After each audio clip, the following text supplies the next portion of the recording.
Bonjour à toutes et à tous, chers élèves. Aujourd'hui, on va apprendre ce que sont que des événements contraires. Pour ce faire, je vais vous montrer 3 exemples et après quoi, on va essayer d'établir une règle générale sur les événements contraires. Donc, on va considérer l'expérience aléatoire suivante, celle de lancer un dé à 6 faces classique, et l'événement A qui consiste à obtenir un 3. Eh bien, l'événement contraire d'obtenir un 3, il se note A avec une barre sur le dessus, on appellera ça A bar. Et cet événement, c'est le fait de ne pas obtenir un 3. Autrement dit, si l'événement A bar, c'est ne pas obtenir un 3, c'est aussi obtenir 1, 2, 4, 5 et 6. Dans ce cas, la probabilité d'obtenir un 3, c'est bien un cas favorable sur les 6 cas possibles, puisqu'il y a une seule issue 3, et la probabilité de A bar, l'événement contraire, eh bien, il me reste 5 choix possibles sur 6 cas. Si je prends maintenant l'exemple numéro 2, celui de lancer une pièce, on va considérer l'événement obtenir pile. L'événement qu'on appellera donc B bar, c'est l'événement ne pas obtenir pile.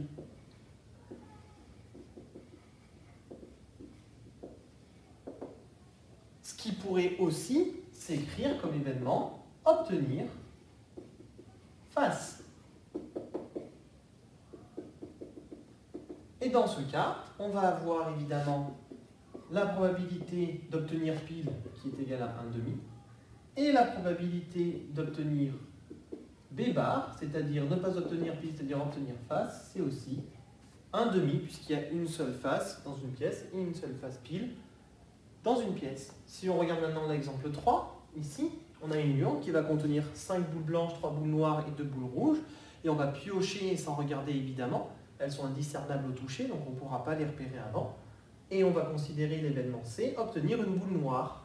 Et je pense que maintenant vous avez compris, l'événement C bar, c'est ne pas obtenir, c'est l'événement contraire, ne pas obtenir une boule noire. Et ne pas obtenir une boule noire, ça peut aussi s'écrire obtenir une boule blanche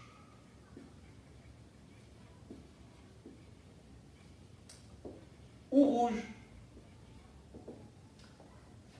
La probabilité de l'événement C, j'ai en tout 5 boules blanches, 3 boules noires, 2 boules rouges, ce qui me donne 5 plus 3 plus 2, 10 boules en tout, et 3 boules qui sont noires. Donc, obtenir une boule noire, la probabilité, c'est 3 cas favorables, 3 chances sur les 10 possibles.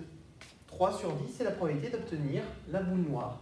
La probabilité de ne pas obtenir la boule noire, eh bien, je regarde, j'ai 5 boules blanches et 2 boules rouges, ce qui m'en fait 7.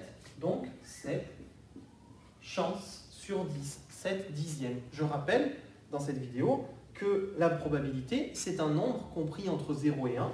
On peut donc réécrire ici la probabilité comme étant 0,3 et ici étant 0,7. Si je reviens sur l'exemple numéro 2, ceci est bien égal à 0,5 et ceci aussi. Et 1 sixième et 5 sixièmes ne sont pas des nombres décimaux, donc je ne vais pas en donner une valeur approchée en écriture décimale.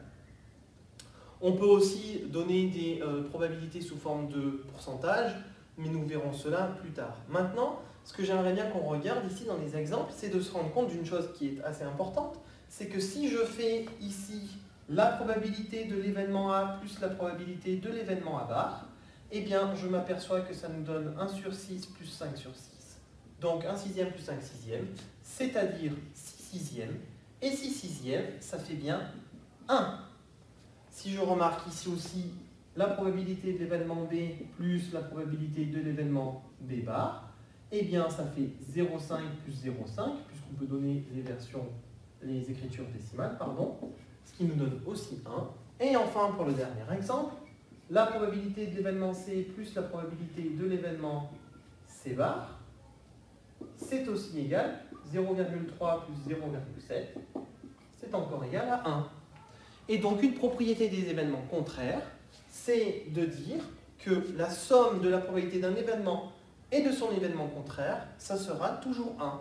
Ce qui permettra, en connaissant la probabilité d'un événement, de connaître en fait la probabilité de son événement contraire, puisqu'on saura que la somme fait 1 on aura juste à déterminer 1 moins la probabilité du premier événement. Par exemple ici, P de A bar, eh ben, on peut la donner comme étant 1 moins P de A. Et si on fait 1 moins P de A, 1 c'est 6 sixièmes, ce qui nous donne 6 sixièmes moins 1 sixième, 5 sixièmes, ce qu'on avait calculé par ailleurs juste avant. Ceci est vrai évidemment pour tous les exemples que nous verrons en 4e cette année. Bon courage pour la suite!